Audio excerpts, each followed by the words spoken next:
Her dog kept blocking the door on Christmas morning. The truth was heartbreaking.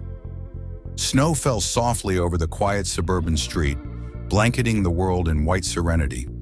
Christmas lights twinkled along rooftops and bushes, blinking like stars pulled down to earth.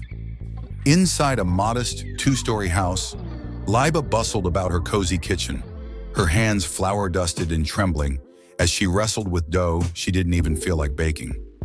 This was the first Christmas without Hamza. Everywhere she looked, there were traces of him. The crooked picture frames he used to swear he'd fix. The tattered navy blue armchair where he would nap after long days at work. The way the hardwood creaked under her bare feet as she walked down the hallway. But the worst of it was Bear, their golden retriever. Bear had always been Hamza's shadow, his faithful companion through every morning jog and lazy Sunday afternoon. The dog's fur was soft as ever, but his eyes had grown hollow since Hamza's sudden passing in July.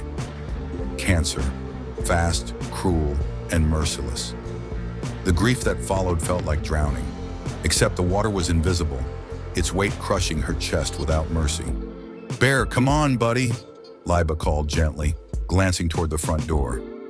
Bear was there again, his massive body sprawled over the entryway rug, blocking the door as if his life depended on it. His paws stretched out, his snout resting between them, eyes locked with hers. He'd been doing this for weeks, always watching the door, never giving up his post. "Are you waiting for him?" Liba whispered, her voice cracking. "Oh, sweetheart, he's not coming back." Bear's ears twitched, but he didn't move. Christmas morning dawned gray and solemn. Liba woke to the quiet of the house, the loneliness, a cold, unyielding thing curled up beside her. She shuffled downstairs, her fingers clutching the railing as if it were the only thing keeping her upright. Bear was at the door again. His devotion was haunting. Liba's eyes prickled with tears. It hurt to look at him, but it hurt even more to look away. "All right," she sighed, her voice ragged. "Let's go for a walk, boy." Bear's ears perked, but he still didn't budge.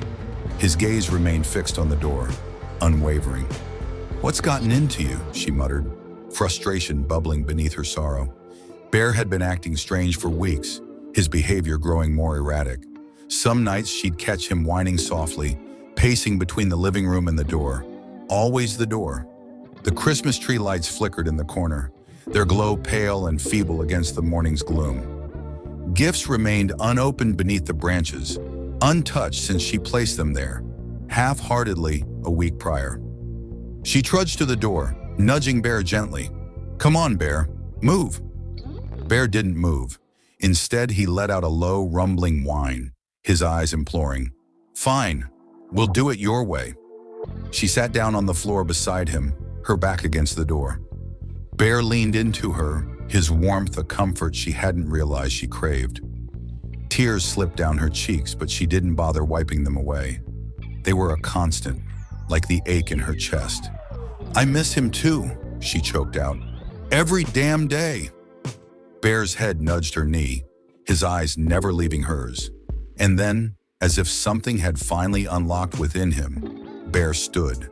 He turned to face the door, then back to her, his tail giving a half-hearted wag. "What is it?" Bear barked once, the sound sharp and pleading. He pawed at the door, then looked at her, expectant. "Oh, sweetheart, you want to go outside?" Liba's voice trembled. All right, let's get your leash."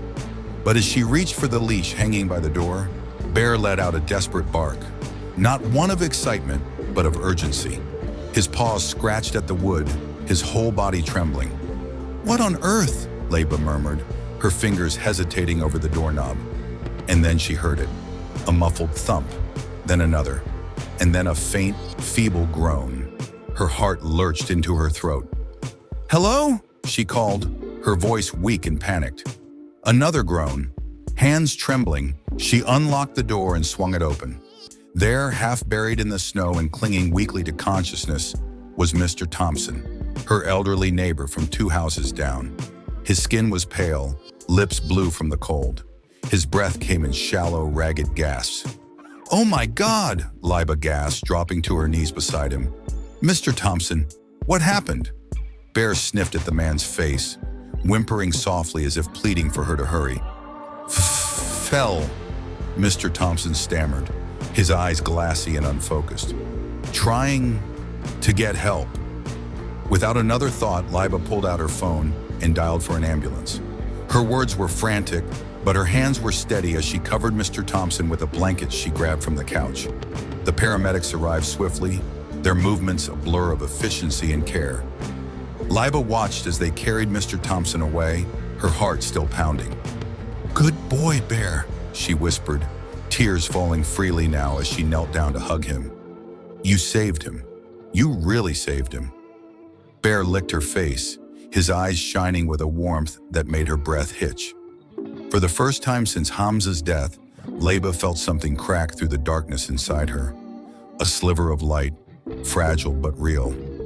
That night, after the snow had stopped falling and the world lay quiet again, Liba sat beside Bear on the couch. He rested his head in her lap, his body finally relaxed. "Maybe you're not just waiting for him, huh?" she murmured, her fingers threading through his fur. "Maybe you're looking out for me too." Bear's tail thumped softly against the cushions, and for the first time in months, Liba allowed herself to smile. Like a video and subscribe to my channel. Please, thanks for watching.